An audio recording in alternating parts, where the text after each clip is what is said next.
Welcome to your slideshow on navigating checkpoint B. That's the second step in the 4-point checkpoint on the way to the Big Brother research paper.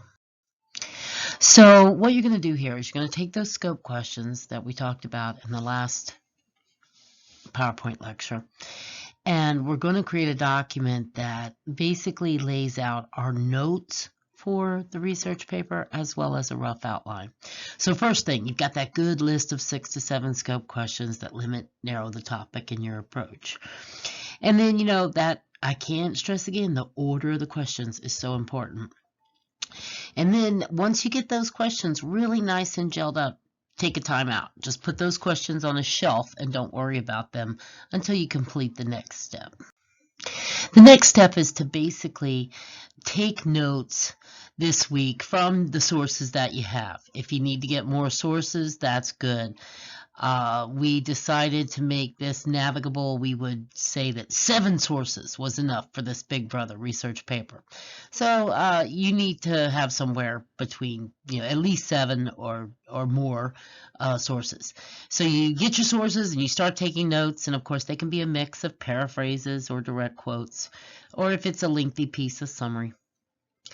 Now, when you're doing these notes, you're pulling these pieces of text that support that you like for your questions, that support your arguments.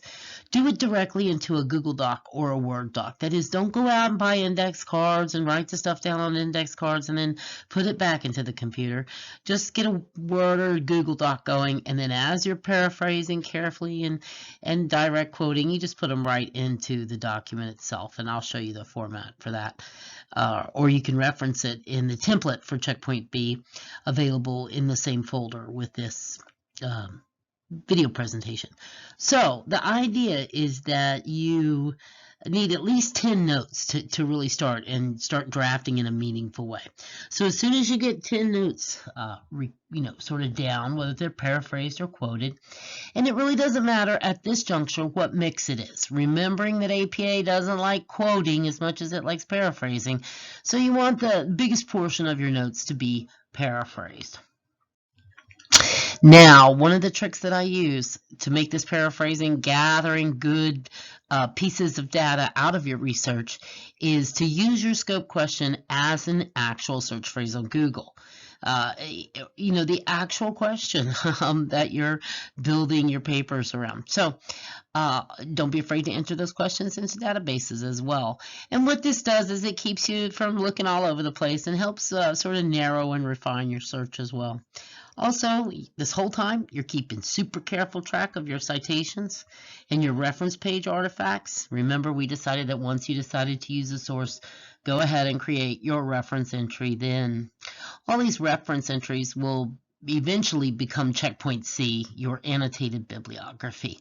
But for right now, you keep track of them. I'm not going to worry about them, and we'll just worry about taking good notes.